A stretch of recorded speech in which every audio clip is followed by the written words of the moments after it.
লোকসভা ভোটের আগেই খেলা সম্পূর্ণ ঘুরে গেল। বিজেপিতে যোগ দিলেন প্রায় 200 সংখ্যালঘু পরিবার।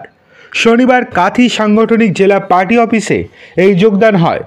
অন্যদিকে রামনগরে একটি কিষাণ মোর্চার অনুষ্ঠানে 50টি পরিবার বিজেপিতে যোগদান করে বলে সূত্রের খবর। নবাগতদের হাতে বিজেপির পতাকা তুলে দেন কাঁথি সাংগঠনিক জেলার বিজেপির সভাপতি তথা দক্ষিণ কাঁথির বিধায়ক অরূপ কুমার দাস এবং কাঁথি লোকসভা কেন্দ্রের বিজেপি প্রার্থী সৌমেন্দু অধিকারী। এই রামনগর রাজ্যের কারামন্ত্রী অখিল গিরির বিধানসভা কেন্দ্র, ফলে এখানে এই যোগদান ঘিরে জোর চর্চা শুরু হয়েছে। এমনও দাবি শোনা যাচ্ছে তৃণমূল ছেড়েও বিজেপিতে যোগ দিয়েছেন কেউ কেউ। যদিও তা মানতে নারাজ অখিল গিরি, বলেন তৃণমূল ছেড়ে কোনো পরিবারই যায়নি। রামনগর 2 নম্বর ব্লকের কালিন্দি গ্রাম পঞ্চায়েতের প্রায় 200-র বেশি সংখ্যালঘু পরিবার বিজেপিতে যোগদান করে বলে খবর। অন্যদিকে রামনগরের সিএস ময়দানে বিজেপির কিষাণ মোর্চার সভায় 50টি পরিবার তৃণমূল কংগ্রেস ছেড়ে বিজেপিতে যোগদান করেন বলেও স্থানীয় সূত্রের খবর।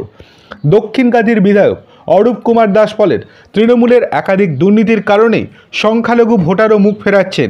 তৃণমূলের ওপর রাজ্যের মানুষের কোনো আস্থাই নেই। এখন শুধু ট্রেলার দেখছেন, ভোটের আগে সিনেমা দেখবেন। যদিও কারামন্ত্রী অখিল গিরি বলেন, এসব আষাঢ়ে গল্প, আমরা খোঁজখবর নিয়ে দেখলাম কেউ কোথাও যায়নি। কিন্তু প্রশ্ন হচ্ছে, তাহলে কি সব উড়ে আসলো? তারা এতদিন কোন দল করতেন? এটা কিন্তু প্রশ্ন উঠছে। রাজ্যের সংখ্যালঘুরা এতদিন কোন দল করতেন সেটা মোটামুটি সকলেই জানেন। এখন তারা আস্তে আস্তে বিজেপিমুখী হচ্ছেন।